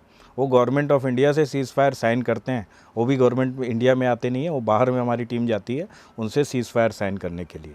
तो इस लेवल पे ये इंसर्जेंसी पहुंच चुकी है और इस लेवल तक हमने इसको बढ़ने दिया है। आप मानेंगे नहीं कि जैसे नागालैंड में NSCN-IM की बात कर रहा हूँ, तो जैसे हमारी फ़ौज की पोस्ट है, फ़ौज की LMG लगी हुई है, वैसे NSCN-IM चूँकि अब सीज़ फायर पे हैं तो हम उनसे मारते नहीं हैं। उनके भी कैप्टन हैं, सेल्फ स्टाइल्ड कैप्टन, वो आते हैं हमारे यहाँ CSD से कुछ सामान लेने के लिए, सल्यूट करते हैं, सामान लेके जाते हैं। अब सीज़ फायर, उनकी LMG लगी है, हमारी LMG यहाँ लगी हुई है। तो इस लेवल पे उनकी आर्मी जो है बिल्कुल ओपन में है आज की डेट में, और हम उनसे सीज़ फायर साइन कर रहे हैं। तो सिचुएशन हमने इतनी बिगड़ने दी है, इतने सालों में बिगड़ने दी है, तो इसको यदि आप सोचिए कि रातों रात कोई भी ठीक कर देगा तो इट इज़ नॉट पॉसिबल। अच्छा, ये मेरा सवाल पूछने का ये तात्पर्य था कि कहा जाता है कि फॉरेन स्पाई एजेंसीज के स्टेक्स होते हैं इस टाइप की इंसर्जेंसी, किसी भी जो काल के स्टेट में जो है ऐसे उसकी सोवरेनिटी को डैमेज करने के लिए, उसका फिनेंशियल स्ट्रक्चर को डैमेज करने के लिए। तो कभी आपको लगा कि इन सब को सपोर्ट कोई फॉरेन एजेंसीज से मिलती है कि उसमें या तो CIA हो या कुछ इस टाइप से हो? कभी इस टाइप का कुछ ऐसा पता चला आपको? तो बिल्कुल ऑब्वियस है। अभी आपने मेंशन किया कि उनके जो एजेंट्स हैं पकड़े गए हैं, नॉर्थ ईस्ट से पकड़े गए हैं, ठीक है। तो जितने अपने नक्सल ऑपरेशंस है उसमें यदि आपने देखा होगा कि क्रेडिट कार्ड स्कैम हुए हैं, पैसे पहुंचाने के लिए कितने तरीके यूज़ किए जाते हैं, हवाला यूज़ किया जाता है, FRCA का जो कानून अभी आने वाला है, इसी सब चीज़ों को रोकने के लिए आने वाला है। तो येस, फॉरेन की बहुत बड़ी इन्वॉल्वमेंट होती है। अब चूँकि India is one of the most young population है, आज हमारी सबसे ज़्यादा तेज़ ग्रोथ हो रही है, और हम मतलब इकोनॉमी जिस तरीके से हम बढ़ते जा रहे हैं, तो आज जितने लीडर्स हैं, चाहे चाइना हो, चाहे अमेरिका हो, everyone is scared of us. उनको मालूम है कि अगर इसको रोका नहीं गया तो ये जो है विश्व गुरु बनने वाला है, या विश्व में इकोनॉमिकली डोमिनेट करने वाला है। तो आस पास आप देखेंगे बांग्लादेश में तख्ता पलट हुआ, नेपाल में क्या हुआ, श्रीलंका में क्या हुआ, ठीक है। इस तरह से जो रिजीम चेंज का कई बार बिल्कुल ओपन दादागिरी से होता है, जो ईरान में हो रहा है। तो ये चीज़ें तो आपके बिल्कुल आप पत्रकार हैं, आप हमसे ज़्यादा जानते हैं कि डीप में कि किस लेवल पे ये चीज़ें होती हैं। डीप स्टेट कहा जाता है जिसको, जो फंडिंग करती है इन सब चीज़ों को, है ना, हथियार प्रोवाइड करती है, और किस लेवल तक जाती है। अभी आज ही कल परसों जो नहीं, तो आपकी मेरा ये पूछने का सवाल तात्पर्य ये था कि जी क्या इन सब के पीछे जो हमारे जो सो कॉल्ड एनिमी स्टेट हैं, जो हमारे नाइबर में हैं, क्या ISI का कभी रोल मिला उन सारी चीज़ों में? यस यस या फिर जो है सो, मोसाद जैसी एजेंसीज के लोग उसमें मिले? मतलब ज़्यादातर जो जिसका अपोजिट ज़्यादा स्टेक होता है वो वही मिलता है उसमें। जी जी। तो आप लोगों को किस टाइप के लोग मिले, किस टाइप नहीं के देखिए, हम सोर्सेज? लोग तो ज़मीन पे ऑपरेट करने वाले लोग हैं। हाँ। ये सारी चीज़ें जो आप बात कर रहे हैं, यूजुअली हमको पता तो ज़रूर चल जाती हैं जब इन्फॉर्मेशन हमको दी जाती है स्पेसिफिक ऑपरेशन के लिए। अदरवाइज़ ये जो आप बात कर रहे हैं कि जो फॉरेन फंडिंग आती है या फॉरेन स्पाइज़ हैं या कहाँ, ये सारी चीज़ें रॉ डील करती है। जी। तो हम फ़ौज में थे, हम मतलब रॉ से यदि कोई उनको फ़ौज से हेल्प चाहिए, कोई ऑपरेशन करना है, जैसे अब सिंदूर में हमने ऑपरेट किया, हमको सारी इन्फॉर्मेशन थी। कई इन्फॉर्मेशन हमारी थी, कई इन्फॉर्मेशन रॉ की थी, ठीक है। तो इन्फॉर्मेशन शेयरिंग ज़रूर होती है हमारी, लेकिन ये जो आप बात कर रहे हैं ये डीलिंग ये थोड़ा रॉ का है। जो रॉ का धुरंधर मूवी परिचय आपने था। देखी है, जी। तो जो अज्ञात जो लोग हैं वो जो कर रहे हैं, तो ये सब चीज़ें मतलब ये ऑफिशियल चैनल या आर्म्ड फोर्सेस का काम नहीं है, ये उसकी अलग डिपार्टमेंट है, उसका अलग ऑर्गेनाइजेशन है। कोंडा गांव में अपनी तैनाती के दौरान का कुछ एक वाक़या आप बताना चाहें कि कितना टफ था यहाँ पर, क्योंकि आप आर्मी बैकग्राउंड से आए थे। आर्मी की ट्रेनिंग अलग होती है, पुलिस का जो मतलब ऑपरेशंस होता है बिल्कुल, कई बार तो बिल्कुल अलग होता है। आर्मी में जो फोर्सेस होती हैं हाईली डिसिप्लिन्ड होती है, पुलिस में भी डिसिप्लिन रहता है, लेकिन पुलिस के साथ दूसरे कई सारे प्रेशर्स होते हैं। तो कितना चैलेंजिंग था, कुछ बताना चाहेंगे आप उसके नहीं, बारे में? पुलिस में और आर्मी में देखिए एक बेसिक अंतर मैं आपको बताऊंगा। जैसे हमारी ट्रेनिंग एकेडमीज़ होती हैं, तो वहाँ पे जो भी इंस्ट्रक्टर्स जाते हैं वो इंडियन आर्मी के बेस्ट डेमो टाइप जिसको कहा जाता है, जिन्होंने कुछ लाइफ में अचीव किया है, बड़े ऑपरेशंस किए हैं, जिसको देख करके बाकी कैडेट्स प्रोत्साहित हों, कि मोटिवेट हों कि मैं भी ऐसा करूं लाइफ में आगे चल के। यहाँ पे जो है इसमें जो आपके खास लोग होते हैं वही पोस्टिंग होते हैं, कई साल से पड़े रहते हैं, और यहाँ पे जो ट्रेनिंग का जो माहौल रहता है वो उनको वही सिखाया जाता है जो आगे की नौकरी में वो करते हैं। मैं स्पष्ट नहीं कहूँगा, तो ट्रेनिंग से ही शुरू हो जाता है कि उस्ताद जो है यदि पैसे ले रहा है तो वो बाद की नौकरी में जा कर के यही काम करेगा, क्योंकि उसको यही सीखने को मिला है। ये सब चीज़ें मैंने बहुत कोशिश की बंद करने की, एक हद तक बंद भी कर दिया था, लेकिन आई डोंट नो अभी वो फिर शुरू हो गया होगा। तो ये जो मूलचूल डिफरेंस है फ़ौज के बीच में और आर्मी ऑपरेशंस, जैसा आप कह रहे थे, पुलिस के और फ़ौज के ऑपरेशंस में कोई अंतर नहीं, बेसिक्स वही है, ट्रेनिंग वही है, इवन वेपन्स वही हैं, लेकिन ये सोच का अंतर होता है। जैसे फ़ौज में आपको ईमानदारी, अपना नाम नमक निशान पे मर मिटने के बारे में सिखाया जाता है, यहाँ इसका उल्टा सिखाया जाता है। तो जो चीज़ आप एज ए लीडर करते हैं वही आपके सबॉर्डिनेट्स करेंगे, और एज ए लीडर अगर आप ही करप्ट हैं या आप ही कुछ इस टाइप की चीज़ों को बढ़ावा दे रहे हैं, तो नीचे के लोग भी वही सीखेंगे और वो ज़िंदगी भर फॉलो करेंगे। जितने दिन वो नौकरी करेंगे, 20 साल, 25, 30 साल, तो वो चीज़ वो फॉलो करेंगे। तो अच्छा, ये एक मूलचूल अच्छा डिफरेंस हो प्रवीण जी, जाता है। एक बड़ा आश्चर्य की बात है, जैसे अमित शाह जी ने घोषणा किया और टेट वो डेडलाइन के अंदर जो है सो नक्सल के जो मेजर लीडर्स थे वो ख़त्म हो गए, एक टाइप से पूरा पूरा नेटवर्क ही ध्वस्त हो गया, है ना? और ये बहुत लंबा सा स्पेस नहीं था बराबर, जबकि नक्सलिज्म जो है सो छत्तीसगढ़ में लगातार जो है सरकारें चेंज होती रही, दावे होते रहे और वो बढ़ते रहा, है ना?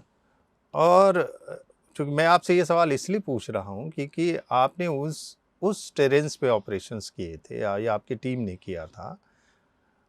तो और छत्तीसगढ़ में जब इस टाइप की चीज़ें आई थी तो पुलिस के जवान ज़्यादा मरते थे, नक्सली कम मरते थे। तो ऐसे लग रहा था कि जो जो ट्रेनिंग्स दी जा रही है या तो प्रॉपर ट्रेनिंग नहीं दी जा रही, कुछ तो लोचा है। मेरा ये सब मेंशन करने के पीछे ये था कि क्या ये जो ऑपरेशंस इतना लंबा चला, क्या ये पहले भी खत्म हो सकता था? बिल्कुल खत्म क्या हो जो सकता है। संसाधन अवेलेबल थे उसका बेहतर इस्तेमाल किया जा सकता था? बिल्कुल किया जा क्या जो सकता है। ऑपरेशन मॉड्यूल्स थे जी। उसमें कुछ बदलाव करके किया जा सकता था? तो उसके बारे में आप बताएँ, क्या बता सकते हैं आप कि क्या कुछ ऐसा रणनीति अपनाई जा सकती थी या आपने कभी अप्रोच की? मैं थोड़ा लंबा हो जाएगा इसका जवाब। बिल्कुल किया जा सकता था। जैसा अब आप कह रहे हैं कि ये सब चीज़ें सरकार के पास इतना तंत्र है, इतने पावर्स हैं, इतनी फोर्सेज़ हैं, ठीक है? सिर्फ़ अपने क्षेत्र की फोर्सेज़ नहीं, यदि आप चाहें अगल-बगल से भी फोर्सेज़ ला कर के एकत्रित करके किसी एक चीज़ को अगर आपने मन बना लिया कि विध्वंस करना है, तो आप कर सकते हैं। तो उसके लिए ज़रूरी होती है पॉलिटिकल विल, जो कि शायद पहले नहीं थी। अब चूँकि पॉलिटिकल विल, आपने जैसे बात किया अमित शाह जी आए, यहाँ इन्होंने कैंपिंग किया, यहाँ सारे डीजीज़ आए थे पूरे इंडिया के, जब वहाँ पे अनाउंसमेंट हुआ एम्स में उनका पूरा, मोदी जी भी आए थे माननीय। तो उस वक़्त इन्होंने जो एक रोड मैप दिया, कि एक पॉलिटिकल विल बनाया, एक रोड मैप बनाया कि हमको इस तारीख तक नक्सलिज़्म को ख़त्म करना है, और इसकी तैयारी एक्चुअली बहुत पहले से शुरू हो गई थी। मेरे को याद है जब कलेक्टर एलेक्स पॉल मेनन जी एब्डक्ट हुए थे, तो उस दिन मैं रामनिवास जी के ऑफ़िस में बैठा था। एडीजी नक्सल ऑप्स थे तब वो, बाद में डीजी बने और रिटायर हुए। तो उनके ऑफ़िस में जब ये रोड ओपनिंग और ये बातें हो रही थी, तो मैंने एक छोटा-सा सजेशन दिया था कि मैंने कहा, सर ये आपका यदि कम्युनिकेशन ओपन है, तो इनको आप एक मैसेज भेज दीजिए कि आप या तो सरेंडर कर दो, नहीं तो हम मार देंगे। तो पहले तो वो थोड़े वो हुए कि यार ये कैसी बात है, ये पॉसिबल नहीं है। मैंने कहा आप बात कीजिए सीएम से, इसका आपको परमिशन मिलेगा। और मणिपुर में हमने ऐसे किया था। मणिपुर राइफ़ल्स जो थी, उसमें हम लोगों को सरेंडर कराते थे। उनको उनकी एक अलग बटालियन बनाई, उनको ट्रेन किया, और यूजुअली इनको हम आगे भेजते थे। और इनसे क्या, हमको एज़ ए आइडेंटिफायर यूज़ करते थे, एज़ ए मतलब सोर्स यूज़ करते कितने दिन थे। में आप लोगों ने ट्रेन किया? ये मेरे जब हम लोग वहाँ पे थे तो उससे पहले से चला आ रहा था, ठीक है? पूरी बटालियंस बनी हुई थी और ये काफ़ी सक्सेसफुल रहा था। तो यहाँ पे भी जो मैंने सजेशन दिया था, तो उसमें रामनिवास जी ने इसको इम्प्लीमेंट तो किया, लेकिन कुछ मूलचूल खामियां रह गई थी। जैसे कि कोई भी आ जा रहा था बिना हथियार के, वो नक्सली बोलता था, पुलिस में भर्ती हो जाता था। तो पुलिस में भर्ती का ये बैकडोर एंट्री का रास्ता बन गया था। काफ़ी मैंने कोशिश की इसको सही करने की, कई लोगों से बात की, लेकिन कोई सोल्यूशन ना निकलने पे मैंने अमित शाह जी को एक लेटर लिख दिया था, जिसमें मैंने लिखा था कि ये हो रहा है, इसको प्लीज़ देखा जाए। और चूंकि वो थाने में आके बैठ जाते थे, तो यहाँ से इन्फॉर्मेशन नक्सलियों को जा रही थी, इंस्टेड कि उनकी खबर हमारे पास आए।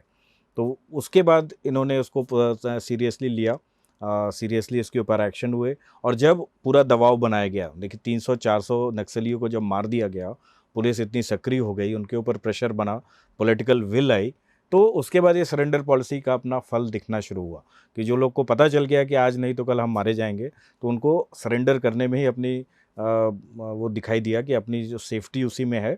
और उस वक्त एक मास में सरेंडर हुआ। मैं बीच में मैं थोड़ा सा इस पे रेक्टिफाई करना जी जी क्योंकि ये जब ऑपरेशंस चालू हुए, जी। शुरुआत में जब चालू हुए, जी उसमें बहुत सारे एलिगेशंस लगे और कुछ एक ऐसे एनकाउंटर्स आए जिसको हम फेक एनकाउंटर्स कहते हैं। क्योंकि एक डीजी साहब बहुत पहले दिल्ली में डीजी रहे, उन्होंने लिखा था कि पुलिस में जो 90% एनकाउंटर्स होते हैं वो फेक होते हैं। और कहीं ना कहीं उससे जो पुलिस फोर्सेस थी या पॉलिटिकल जो विल था वो कहीं ना कहीं डगमगाया था। तो कहीं ना कहीं आपको ये नहीं लगता कि अमित शाह के इंटरवेंशंस करने के बाद से उसके बाद जो एनकाउंटर्स हुए उसमें बहुत कम फर्जी एनकाउंटर्स हुए, थोड़े बहुत का तो नहीं कहा जा सकता है क्योंकि हर एक प्रोफेशन में कुछ शिफ्ट्स होते हैं, तो वो भी एक या इवन की फोर्स जब ऑपरेशंस करती है तो फेक एनकाउंटर्स के बहुत कम एलिगेशंस लगते हैं।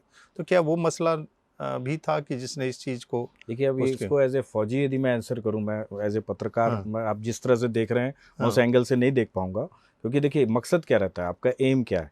जो भारत विरोधी हैं, जो स्टेट के विरोधी हैं, जो इतना नुकसान पहुंचा रहे हैं, इतने लगातार सालों से आर्थिक, मानसिक और सारे मतलब कितनी जान मान का उन्होंने नुकसान किया है। अगर आपका मकसद है उसको ख़त्म करना, तो उसके बीच में यदि एक या दो चीज़ हो जाएं जो कि एलिजेडली कहा जाए कि फेक थे, शायद नहीं थे, ये कोई भी कॉन्फिडेंटली नहीं कह सकता। तो उसके बीच में ये सब एलिगेशंस तो चलती रही, नहीं नहीं ह्यूमन नहीं राइट देखिए, वायलेशन। मैं एक बहुत बड़ा जो गोमपाड का एनकाउंटर हुआ जी उसको लेकर हाँ, मतलब कोर्ट ने भी संज्ञान लिया था कि उसमें एक था कि मिस आइडेंटिफिकेशन के कारण या प्रॉपर इंटेलिजेंस गैदरिंग नहीं होने के कारण उसको कहा जा सकता है कि क्योंकि उस एरिया में नाम करीब करीब सेम रहते था। मटकाम हिडमे करके एक महिला थी जो नक्सल लीडर थी और उसको मतलब पुलिस पकड़ना चाहती या पुलिस उसका एनकाउंटर करना चाह रही थी। और मतलब जिसको पकड़ा गया वो महिला जो थी आपको, वो जो है सो नॉर्मल महिला थी, नॉर्मल ट्राइबल थी, वो वनोपज पर निर्भर थी। तो मिस आइडेंटिफिकेशन के कारण उसको पकड़ा गया, फिर उसका एनकाउंटर कर दिया गया और एनकाउंटर करने के बाद उसको वर्दी पहनाई गई। तो जब इस टाइप के ऑपरेशंस करते हैं तो कहीं ना कहीं एक तो हुआ कि मिस आइडेंटिफिकेशन के कारण क्रॉस फायरिंग रेंज में मर गया, वो दैट इज समथिंग डिफरेंट। लेकिन जब इस टाइप के जो ऑपरेशंस होते हैं तो कहीं ना कहीं सवाल उठता है, अगर क्योंकि कोई भी स्टेट किसी को भी ये परमिशन नहीं दे सकता कि जो कोई इनोसेंट व्यक्ति है उसको मार दिया जाए। नहीं, डेफिनेटली नहीं। और इसके बारे में मेरे को, चूंकि इस ऑपरेशन के बारे में मेरे कोई जानकारी है नहीं, तो मैं और जब इस पे उसकी बजाबते जब फोटोग्राफ्स रिलीज हुई और जो क्लेम था उस समय किया गया, उसमें उसको 8 गोलियां लगी थी और वर्दी पर कहीं पर जो नक्सल वर्दी पहनी हुई थी उसमें कई होल्स नहीं थे। तो ये कैसा गोली चलेगा कि कभी भी गोली चलेगा तो छेद खोल करेगा नहीं, ये डेफिनेटली। इस ऑपरेशन के बारे में मेरे को बहुत जानकारी नहीं थी। नहीं तो मैं लेकिन ये अदरवाइज आप देखिएगा ना, बेसिकली हाँ। जो एनकाउंटर्स तो ये हैं, इस टाइप के जो ऑपरेशंस कौन अभी आप करता है? देखिए, गांधी जी थे, गांधी जी की हत्या हुई थी, हाँ, उनके बारे में भी आप पढ़िए, तो उसमें भी कहा जाता है कि इतनी गोली बॉडी में मिली, इतनी गोली गोडसे ने चलाई, तो आखिरी गोली किसने चलाई। ठीक है, तो कंट्रोवर्सी तो बहुत रहती हैं। और जब आपका मकसद अचीव हो रहा है, तो आप एक छोटे छोटे वाक्य, कहीं गलती हो सकती है, मैं नहीं कह रहा कि नहीं कहीं नहीं नहीं, किसी से मैं ये गलती कह रहा नहीं हूँ, हो सकती। मैं बेसिकली जो एनकाउंटर्स होते हैं तो मैं ये पूछ रहा हूँ क्योंकि ये इस टाइप के एनकाउंटर्स तो तभी होंगे क्योंकि जब आपका ऑफिसर लेवल का व्यक्ति वहाँ पर नहीं हो। ये तभी हो सकता है कि जो नीचे वाला जो या कांस्टेबल या फिर मैक्सिमम एएसआई रैंक का व्यक्ति हो, उसको उसके प्रिकॉशंस नहीं मालूम या रेज हो, क्योंकि उससे तो ये तो तभी हो सकता है। जी तो मेरा एक कहीं ना कहीं ये था कि ये जो सक्सेस हुआ तो उसमें जो टॉप लीडरशिप था पुलिस का वो भी इन्वॉल्व होने लगी, तब सक्सेस मिला। जी। तो इसको आप देखते हैं कि आप कभी इस टाइप के ऑपरेशंस में नहीं देखिए, गए हो? फौज और पुलिस का जो बेसिक डिफरेंस होता है ना, फौज में छोटे से छोटे ऑपरेशन, जैसे हम 10 की टोली लेके जाते हैं जिसको सेक्शन कहा जाता है, उसमें भी यूजुअली एक ऑफिसर जाता है अगर हाई रिस्क मिशन है, ठीक है। पुलिस में ये होता है कि पुलिस में आपके प्लेटून कमांडर्स, एसआई, टीआई, ये जाते हैं जो ऑपरेशंस को लीड करते हैं। यूजुअली ऑफिसर एसपी लेवल के या डिप्टी एसपी लेवल के लोग इन्वॉल्व नहीं होते हैं। तो ये मेजर डिफरेंस है, जिसके कारण यस, एट ग्राउंड लेवल जो डिसीजन मेकिंग है कई बार गलत हो सकती है, हाँ, क्योंकि आपने कहा था कि और इवन आपने एक बार मुझे याद है कि पुरानी चर्चा थी, आपने कहा था कि जो ऑपरेशंस होते हैं उसमें थोड़ी सी चेंज होने की ज़रूरत है, जी, कि जो टॉप ऑफिसर्स हैं they have to be there on ground. उनको ग्राउंड में होना चाहिए, भले वो फील्ड में ना हो हाँ, लेकिन उनको ग्राउंड में होना बिल्कुल, चाहिए। बिल्कुल ज़रूरी है, क्योंकि ऐसे जगह पे जब जो आपने इंसिडेंट बताई है, ऐसे जगह पे decision making then and there चाहिए होती है। और ये लोअर लीडरशिप के ऊपर यदि आपने छोड़ दिया, फ़ौज में देखिए, फ़ौज में देयर इज़ नो टॉलरेंस। इस तरह की कोई इंसिडेंट होती है, तुरंत डिसिप्लिनरी एक्शन होता है, तुरंत कोर्ट मार्शल करके उसके ऊपर बाहर निकाल दिया जाता है। इवन जेल जाते हैं, कई ऑफिसर्स जेल जा चुके हैं इस तरह के यदि कोई इंसिडेंट है, सही थे गलत थे वो बात की बात है, बट ऐसे डिसिप्लिनरी एक्शन होते हैं जो कि बहुत स्ट्रिक्ट होते हैं। As far as police is concerned, इसमें चूँकि वहाँ पे डिसीजन मेकिंग ऑफिसर्स नहीं होते हैं उनके पास में, जो लोअर लीडरशिप के हाथ में कमान होती है। देखिए, लोअर लीडरशिप की, जूनियर लीडरशिप की अपनी एक भूमिका है, लेकिन कई जगह पे जैसे जो एक ऑपरेशन की आप बात कर रहे हैं, अगर यदि सीनियर लीडरशिप वहाँ होती तो मैं I am very sure, I am very definite कि ये इस तरह की इंसिडेंट वो अलाउ नहीं करते। कोई भी सेंसिबल ऑफिसर इस तरह की चीज़ें अलाउ नहीं करता। I don't know about that operation. अच्छा, प्रवीण जी, थोड़ा इसमें एक कहा जाता है कि पुलिस में जब होता है तो एक आईपीएस एरोगेंस आता है देखने को, जिससे कई बार जो दूसरे पैरामिलिट्री फोर्सेस हैं उसके साथ जो है सो संबंध उतने नहीं हो पाते हैं, या फिर आप जैसे लोग जब उसमें जाते हैं तो उसका एक अलग इम्पैक्ट, वो क्लैशेस होते हैं। तो क्या आईपीएस एरोगेंस इस टाइप की चीज़ें कितनी वो है? नहीं, बहुत ये फेयर क्वेश्चन है आपका। देखिए, अभी जैसे सीआरपीएफ और इनका भी एक चल भी रहा था जिसमें इनकी टॉप लीडरशिप में आईपीएस जा रहे हैं, और सीआरपीएफ के जो अफसर जिन्होंने ज़मीन पे ऑन ग्राउंड काम किया है, मान लीजिए नक्सल एरिया है या त्रिपुरा के जो है या असम है, मणिपुर है, उन्होंने पूरी ज़िंदगी वहाँ ऑपरेट की है। और उसके बाद उनका जो एक सीनियर लीडरशिप यदि एक आईपीएस आ जाता है जिसने ऑन ग्राउंड कभी काम नहीं किया, एसी ऑफिस में बैठ के फाइलें साइन किए हैं, तो उसको कोई ऑपरेशंस के बारे में, निटी-ग्रिटीज़ के बारे में समझाना डिफ़िकल्ट है। और उस ऑफिसर्स के साथ में यदि वो ऑफिसर इन्वॉल्व होता है प्लानिंग में, तो नेचुरल है कि वो उसको वो समझ नहीं होगी, ना ज़मीन की, ना हालात की, ना सिचुएशन की, ठीक है? तो ये थोड़ा तो है हमारे सिस्टम में कि ये तो ठीक करने की ज़रूरत है। ऑन ग्राउंड गए हुए ऑफिसर को और एक जो एसी ऑफिस में बैठे ऑफिसर है, उसकी प्लानिंग में ज़मीन आसमान का अंतर होगा। अच्छा प्रवीण जी, एक सवाल उठता है कि जब भर्तियों की बात आती है तो लोग पुलिस को ज़्यादा प्रीफर करता है, युवा पुलिस की ओर ज़्यादा प्रीफर करते हैं बजाय फ़ौज में जाने के लिए, ऐसा क्यों? ऐसा नहीं है सर, जाने को तो तैयारी करते हैं। जैसे अभी हमारे पूर्व सैनिक सेवा परिषद, अखिल भारतीय पूर्व सैनिक सेवा परिषद के जवान हैं जिन्होंने करीब 19,000 लोगों को ट्रेन किया है छत्तीसगढ़ में, हर जिले में, स्पेशली कोंडागांव में, कांकेर में, और इवन रायपुर में 2-3 हमारे सेंटर हैं। तो इसमें 19,000 में से 800-900 लोग सेलेक्ट हुए हैं। बेसिक ट्रेनिंग हम फ़ौज के लिए करते हैं, लेकिन फ़ौज के स्टैंडर्ड्स इतने टफ हैं कि बहुत कम लोग सेलेक्ट हो पाते हैं। तो फ़ौज में भी हमारे करीब 800 लोग, टोटल 800 सिलेक्शन है, जिसमें फ़ौज में है, बीएसएफ में है, बस्तर फाइटर्स में है, सीआरपीएफ में है, सीआईएसएफ में है। तो फ़ौज में जो है बहुत कम क्वालिफ़ाई कर पाते हैं क्योंकि उनके स्टैंडर्ड्स थोड़े अच्छे होते हैं। तो जाना तो सब चाहते हैं फ़ौज में, ऐसा नहीं है कि फ़ौज में नहीं जाना चाहते। लेकिन चूँकि भर्ती का जो नियम है, जो स्टैंडर्ड्स हैं फ़ौज में टफ़ हैं, इसलिए यदि वहाँ नहीं जा पाते तो पुलिस में तो क्या या तरीका क्या है, तैयारी किस टाइप से होनी चाहिए, देखिए, कुछ बता, फ़ौज में कुछ 2 टिप्स एंट्री होती दे है। पाएँ आप? एक तो जवान एंट्री होती है, जी। जिसमें आपका फिजिकल फिटनेस बहुत मैटर करता है, पहले आप दौड़ निकालिए और उसके बाद यूजुअली आप छोटे-मोटे जो आपके मेंटल टेस्ट होते हैं, मेडिकल करके आप सेलेक्ट हो सकते हैं। दूसरी एंट्री है जो अफ़सर एंट्री, या 12th के बाद में जो नेशनल डिफेंस एकेडमी का रिटन एग्जामिनेशन। अफ़सर एंट्री में सबसे इम्पोर्टेंट होता है सर्विस सिलेक्शन बोर्ड इंटरव्यू, जिसके आपके अंदर 15 ऑफिसर लाइक क्वालिटीज़ देखी जाती हैं, और ये सारी की सारी होने पे ही आपका सिलेक्शन किया जाता है। तो मान लीजिए एनडीए में जो तकरीबन 8 लाख हर साल बच्चे एग्ज़ाम देते हैं, 8,000 करीब रिटर्न निकालते हैं, और फाइनल सिलेक्शन 300 से 400 ही होते हैं। तो इतना टफ होता है ये इंटरव्यू पार्ट। अच्छा प्रवीण जी, एक सवाल होता है, ऑफिसर्स क्वालिटी के बारे में लोग बोलते हैं, क्या ये बाय बर्थ होता है या ये इसको क्यूरेट किया जा सकता है, रिगरस ट्रेनिंग के साथ डेवलप किया जा सकता है? नहीं, ये ऑफिसर लाइक क्वालिटीज़ जो है ना, वो क्वालिटीज़ वो हैं जो आपके अंदर भी हैं, मेरे अंदर में भी है, जो आपके माता पिता ने भी सिखाया, आपके टीचरों ने भी सिखाया, मेरे टीचरों ने और मेरे माता पिता ने भी सिखाया।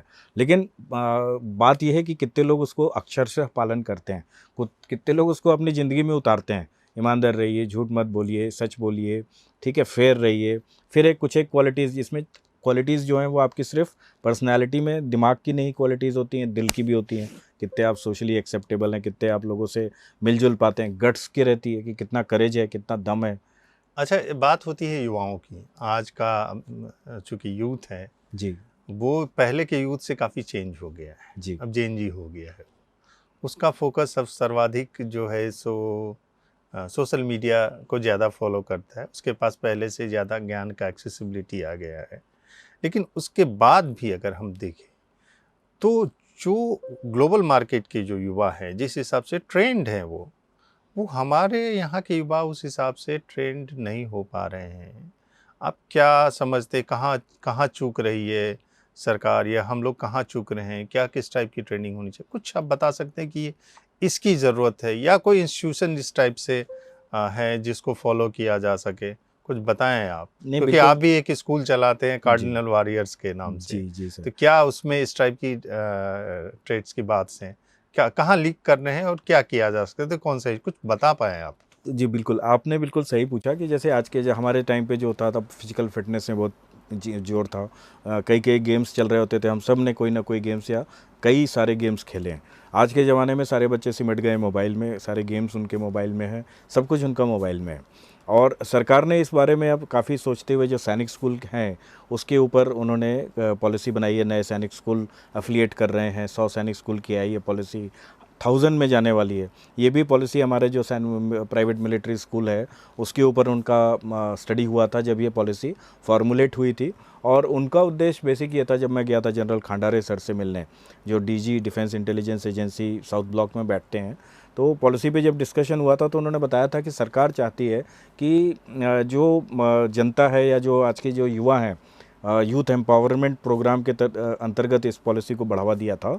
और उनका मकसद ये था कि जो बच्चे हैं वो फिज़िकली फ़िट हो, मेंटली अलर्ट हो, भले वो आर्म्ड फोर्सेस ज्वाइन करें या ना करें, उनके अंदर डिसिप्लिन हो। बेसिकली समाज में आज जितने भी प्रॉब्लम्स हैं, चाहे वो करप्शन है, चाहे जो जितने भी अलग अलग प्रॉब्लम्स हैं, वो प्रॉब्लम का बेसिक जड़ जो है डिसिप्लिन है। तो वो चाहते हैं कि आज की युवा जो हैं वो डिसिप्लिन्ड हों। मैक्सिमम यदि कुछ एक लीडर्स भी बनते हैं तो जिस भी फील्ड में रहेंगे तो वो समाज को लीड करेंगे, और समाज कहीं ना कहीं उससे कुछ ना कुछ फ़ायदा उठा कैसे आए के डिसिप्लिन, कैसे डिसिप्लिन्ड आए? बनेगा। अब जो मेरे उनसे डिस्कशन हुए थे तो उस टाइम पे उन्होंने कहा था कि मान लीजिए आज की डेट में अभी भी प्रदर्शन चल रहा है, हम यहाँ बैठे हैं, इस टाइम भी प्रदर्शन चल रहा है दिल्ली में। इससे पहले भी हुआ है कि भारत तेरे टुकड़े होंगे, इस तरह के विचार आ कैसे सकते हैं बच्चों के दिमाग में? वो बच्चे जो कि मिलिट्री बैकग्राउंड में पढ़ाई करें, पीटी परेड करके अपने आप को तंदुरुस्त करें, झंडे को सुबह शाम सलाम करें, तो वो ऐसे ख्यालात तो अपने दिमाग में आ ही नहीं सकते उनके अंदर। क्या आपके स्कूल में इस प्रकार की चीज़ें जी, होती हैं? हमारे स्कूल में इसी तरीके का रूटीन रहता है। मॉर्निंग पीटी कराते हैं, ड्रिल होती है, झंडे का रिस्पेक्ट करना सिखाया जाता है, राष्ट्रवादी बनना सिखाया जाता है। फिर आपके नॉर्मल स्कूलिंग के बाद हम कोचिंग कराते हैं कि आप आईआईटी, नीट, एनडीए या फौज में जाना चाहते हैं तो उसके लिए हम ट्रेन करते हैं। इवनिंग गेम्स एंड रात में सुपरवाइज स्टडी। अभी हमारे स्कूल से एक बिटिया नव्या शुक्ला सेलेक्ट हुई है नीट में, 15,000 उसकी रैंक है। तो ये हमारा पूरा फोकस होता है कि हम बच्चों को जो एक ऐसा भविष्य दे सकें जो कि मतलब ज़रूरी ना हो कि सिर्फ आर्म्ड फोर्सेस में ही हो, आईआईटी में भी जा सकते हैं, या जो कैरियर या प्रोफेशन कि उनकी पर्सनैलिटी के हिसाब से सूट करता है, उसके लिए हम उनको तैयार करते हैं। और मेन चीज़ होती है कि यदि बंदे के अंदर कॉन्फिडेंस आ जाए, बंदे के अंदर क्रिटिकल थिंकिंग आ जाए, पावर ऑफ एक्सप्रेशन, अच्छा प्रवीण कम्युनिकेशन। जी, एक आखिरी सवाल मैं करूंगा, खास जी, करके जब बात चल रही, बहुत सारे इश्यूज को हमने टच किया है। जी, जी, अब ये सवाल उठता है कि ये कहावत है कि आदमी भरोसा करे तो करे किस पे, क्योंकि अब फौज भी करप्शन से अछूता नहीं रहा। तो इसको आप कैसे देखते हैं? क्या फौज में भी करप्शन होता है या किस टाइप का रहता है? मोटा मोटी कहीं आपको सुनने में मिला है, और क्या हम वास्तव में इस परिस्थितियों से निपट सकते हैं, आगे जा सकते हैं? एक बड़ा सा सवाल है, क्योंकि कहीं ना कहीं मतलब एक परसेप्शन आता है कि कहीं भी करप्शन दिखा दे तो फौज लगा दो, लेकिन ये बहुत गलत हाँ। धारणा है। मैं तो कहूँगा, देखिए, फौज में करप्शन के लिए स्कोप ही नहीं है, जगह होनी चाहिए ना आपके पास में। हर जैसे हम पैराट्रूपर्स थे, फाइटर्स थे, इक्विपमेंट हमको मिलते थे, गोली हमको मिलती थी, राशन हमारा आता था, हम कोई लोकल परचेज़ नहीं करते थे, हम सिर्फ ऑपरेशंस के ऊपर फोकस करते थे। राशन के लिए सप्लाई कोर रिस्पॉन्सिबल था, उसके अपने प्रोसीजर्स हैं। गोला बारूद देने के लिए ऑर्डिनेंस डिपार्टमेंट था, उनका अपना प्रोसीजर है। जो हमारे ब्रिज वगैरह बनने इंजीनियर्स रिस्पॉन्सिबल थे, उनके अपने प्रोसीजर हैं। जितनी प्रोक्योरमेंट होती है ये सारी सेंट्रलाइज्ड होती है। अभी आप ज़्यादा सुनते हैं, जैसे बोफोर्स के टाइम सबसे पहली बात फौज का नाम आया था, फिर राफेल के टाइम पे काफ़ी ये सब चीज़ें उड़ी। तो इसके भी एक सिस्टम्स होते हैं, एक सिस्टम फॉलो किए जाते हैं। और एक्चुअली देखा जाए तो इसमें फ़ौज का इन्वॉल्वमेंट सिर्फ इतना होता है, मान लीजिए राफेल है या बोफोर्स आ रही है, तो हम उनके ट्रायल्स करते हैं। हम 4 इक्विपमेंट्स जो हमको दिए गए हैं अवेलेबल, उसमें कौन सा बेस्ट है उसको रिकमेंड करते हैं, ठीक है। और ये जो पूरी डील होती है, फौज जो आती है वो डिफेंस मिनिस्ट्री में आती है। डिफेंस मिनिस्ट्री में डिफेंस सेक्रेटरी वो आईएएस लेवल के ऑफिसर्स होते हैं, ठीक है। वो जो मिनिस्ट्री ऑफ डिफेंस डील करती है, that is the IAS officers, not the defence officers. तो यदि डिफेंस ऑफिसर्स पे उंगली उठाना, मैं कहूँगा कि ये गलत होगा। हाँ, यदि आप करप्शन की बात करेंगे, फौज में करप्शन है, तो मैं कहूँगा है। लोग मिलते हैं मेरे से, मांगते हैं, सिविल सप्लाई मेरे से पूछते हैं कि आपका मेजर साहब कैंटीन कार्ड होगा, वो दिवाली आ रही, होली आ रही, मेरे को वो खंबा चाहिए। तो मैं कहूँगा ये करप्शन है और ये बंद होना चाहिए। तो कुल मिला के आप ये कह रहे हैं कि जो परसेप्शन जो क्रिएट हो रहा है कि फ़ौज में भी रैम्पेंट, वो नहीं है, वो कहीं ना कहीं सिविलियन वर्सेस डिफेंस वाली जो कहानी होती है, क्योंकि फ़ौज डेडिकेटेड होती है फुल्ली, वो अपना जान दे के देश की सुरक्षा करती है। तो हम ये मान के चलते हैं कि फ़ौज में उस तरह का जो है सो करप्शन नहीं है। तो मैं ये नहीं कहूँगा कि करप्शन नहीं है, मैं ये कहूँगा करप्शन करने की आपको मौका ही नहीं है, स्कोप ही नहीं है। तो ये थे हमारे साथ आज जो हैं सो प्रवीण जी, मेजर प्रवीण, और इनके विचार आपने सुने, इनके एक्सपीरियंस से आप रूबरू हुए। आगे इस प्रकार की चीज़ें से और इस प्रकार के पर्सनैलिटीज़ के साथ जो हमारी आपकी बातें होगी और इसी चैनल पे बातें होंगी, तो आगे भी इस चीज़ को फॉलो करने के लिए आप उज्जवल भूमि को सब्सक्राइब कर सकते हैं, लाइक कर सकते हैं, देख सकते हैं। धन्यवाद।